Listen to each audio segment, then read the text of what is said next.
बिस्मिल्लाहिर्रहमानिर्रहीम अस्सलाम वालेकुम। आज की इस वीडियो में हम आपको एक इंटरनेशनल रिपोर्ट के बारे में बताएंगे जिसमें बताया गया है कि भारत में मुसलमानों के साथ 2021 में क्या होने वाला है। उसके बाद हम आपको भारत का एक 50 साल पुराना फ्रॉड बताएंगे। इससे पहले हमने आपको एक वीडियो में बताया था कि कैसे वो 15 साल से पूरी दुनिया को बेवकूफ़ बनाता रहा। EU डिसइंफो लैब ने उसकी वो चोरी पकड़ी कि किस तरह से वो 15 साल से पूरी दुनिया को, यूरोप को, UN को, पाकिस्तान के ख़िलाफ़ करता रहा और दुनिया को बेवकूफ़ बनाता रहा। आज की इस वीडियो में हम आपको भारत का 50 साल पुराना फ्रॉड बताएंगे। तो डिटेल्स में जाते हैं। उससे पहले अगर अभी तक आपने हमारा चैनल सच टीवी सब्सक्राइब नहीं किया तो इसे अभी सब्सक्राइब करें और बेल आइकन पर क्लिक करें ताकि हमारी आने वाली वीडियोस आपको वक्त पर मिलती रहें। भारत में बड़े पैमाने पर एक प्लान तैयार किया जा रहा है कि मुसलमानों को किस तरह से स्टेटलेस कर दिया जाए, यानी बेरियासत कर दिया जाए और उनको दूसरे दर्जे का शहरी बना दिया जाए। इसके लिए भारत का हिंदुत्व का जो नज़रिया है उसके तहत BJP, RSS आहिस्ता आहिस्ता आगे बढ़ रहे हैं और भारत की जो हिंदू इस्टेब्लिशमेंट है वो इसको सपोर्ट कर रही है। इस सिलसिले में मोदी सरकार का जो शहरियत बिल है मुसलमानों के ख़िलाफ़, वो मुसलमानों को स्टेटलेस कर सकता है, उनकी आवाज़ को दबा सकता है, बल्कि उनकी हैसियत बिल्कुल ऐसे ही होगी जैसे किसी मुल्क में एक जानवर की होती है जिसका कोई हक नहीं होगा।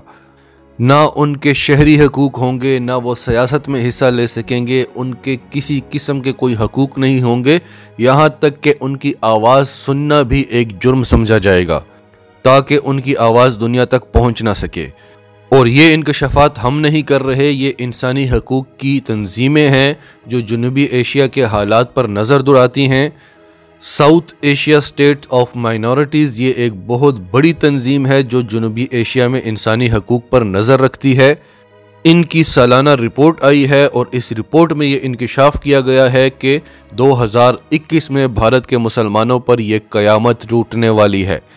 और इस रिपोर्ट के मुताबिक इसके बाद भारत की जो माइनॉरिटी है, मुसलमानों की जो अक़लियत है, जो दुनिया के बेशतर ममालिक की मेजॉरिटी से ज़्यादा है, भारत के 25 करोड़ मुसलमानों का कोई पुरसाने हाल नहीं होगा। और भारत के टीवी, इलेक्ट्रॉनिक और प्रिंट मीडिया इस किस्म के कोई भी वाक़यात रिपोर्ट नहीं करेंगे।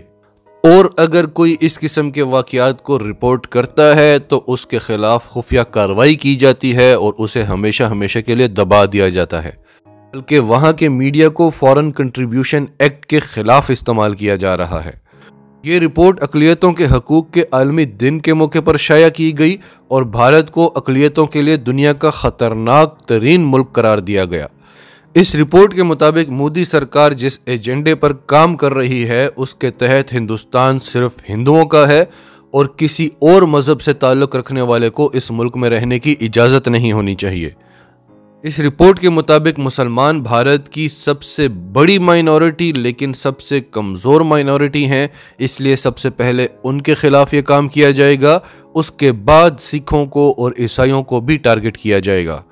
ये हिंदुत्व का नज़रिया है जिसको RSS और BJP ने कामयाब बनाना है और इस नज़रिए के तहत सिखों और ईसाइयों की भी भारत में कोई गुंजाइश नहीं है।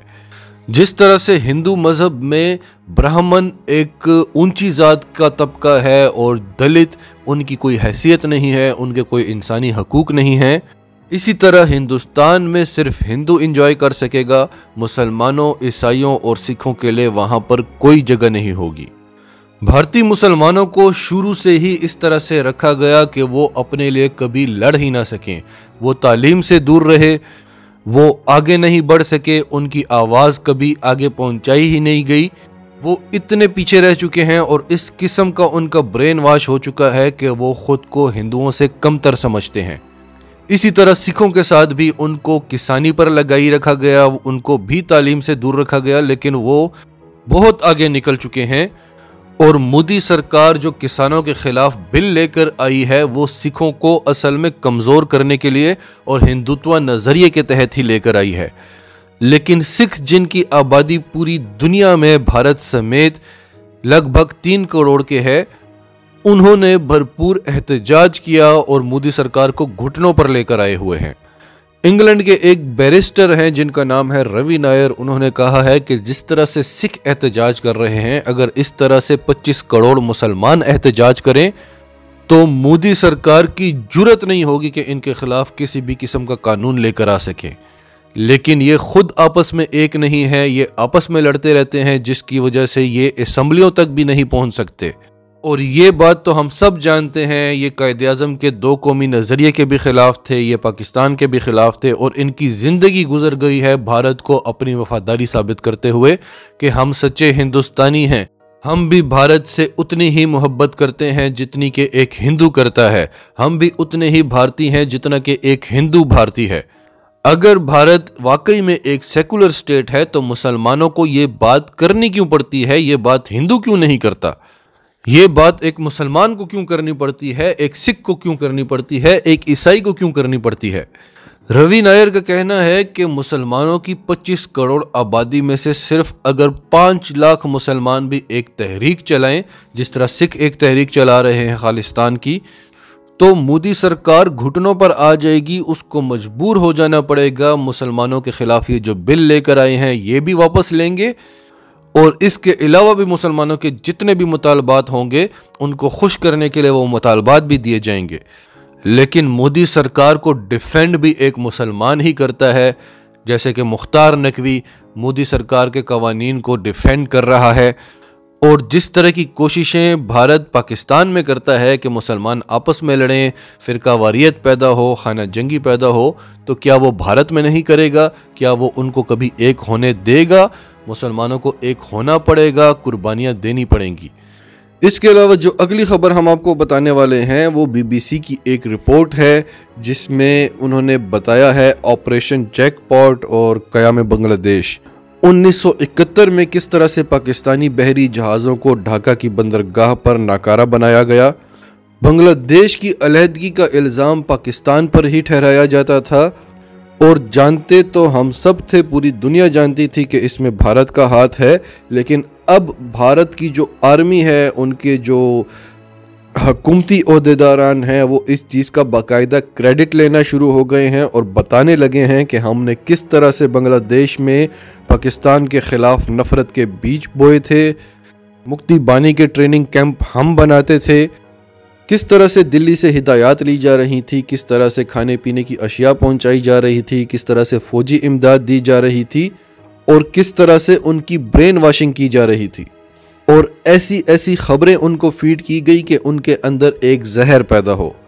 इसीलिए हमने आपको शुरू में ही बताया कि इस खबर को हमने EU डिसइंफो लैब की खबर के साथ, उसकी रिपोर्ट के साथ कैसे लिंक किया, क्योंकि उसके तहत भी भारत पिछले 15 साल से यूरोपियन यूनियन को पाकिस्तान के ख़िलाफ़ बेवकूफ़ बनाता रहा।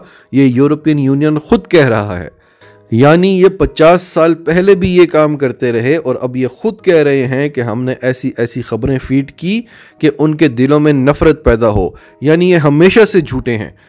ये तो इमरान खान और बाजवा डॉक्ट्राइन ने इनको एक्सपोज किया, वरना ये तो दुनिया को पिछले 72 सालों से बेवकूफ़ बना रहे हैं।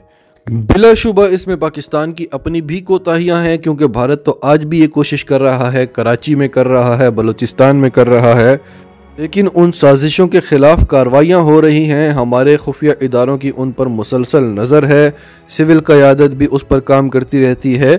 तो ये उस वक्त की क़यादत की कोताहियाँ हैं। इस रिपोर्ट में एक एक जंगजू का नाम, सारे ट्रेनिंग कैंप्स के बारे में बताया गया है। कमांडर विजय हैं जो इस सब को देख रहे थे। जंगजुओं को तैयार किया जाता था, उनकी तहरीक बनाई जाती थी, उनको ट्रेनिंग दी जाती थी किस तरीके से आपने तहरीक चलानी है, किस तरह से बारूदी मवाद इकट्ठा करना है। बिल्कुल इसी तरह जिस तरह ये तहरीक तालिबान पाकिस्तान को, TTP को, दाइश को पाकिस्तान के ख़िलाफ़ इस्तेमाल करते रहे, यही काम इन्होंने 50 साल पहले भी किए हुए हैं, और दुनिया को ये बताते हैं कि पाकिस्तान दहशतगर्द है। बी ऑर्डिनेंस फैक्ट्री में सारे हथियार तैयार किए जाते थे, और बांग्लादेश में जो जंगजू थे, जो टेररिस्ट इन्होंने तैयार किए थे, ये उनको दिए जाते थे, क्योंकि हमारी फ़ौजी क़यादत वहाँ के बगावती एलिमेंट्स को कुचल चुकी थी। तो उनके ही ज़रिए हमारे बहरी जहाज़ों को नाकारा बनाया गया, हमारी फ़ौजी क़यादत को वहाँ पर कमज़ोर किया गया। तो भारत जो 50 साल पहले कर रहा था वो आज भी कर रहा है। वो बलूचिस्तान में भी कोशिश कर रहा है और मुहिब्बे वतन बलोचियों के दिलों में पाकिस्तान के खिलाफ नफरत डालने की भरपूर कोशिश कर रहा है। कराची में भी उसके एलिमेंट्स काम कर रहे हैं, गिलगित बल्तिस्तान में भी कर रहे हैं और इसके खिलाफ दुनिया काम नहीं करेगी, हमने खुद ही करना है और हम कर रहे हैं। तो अगर भारत ये सब कर सकता है तो हम खालिस्तान की ओपनली मदद क्यों नहीं कर सकते? इस बारे में आप सबकी क्या राय है? कमेंट्स में अपनी राय का इजहार ज़रूर करें। और अगर आप हमारे चैनल पर नए हैं तो अभी सच टीवी को सब्सक्राइब करें, सच टीवी फैमिली का हिस्सा बने और हमारी वीडियोस पसंद आएँ तो इन्हें लाइक करें, शेयर करें ताकि ज़्यादा से ज़्यादा पाकिस्तानियों तक ये मैसेजेस पहुँचते रहें।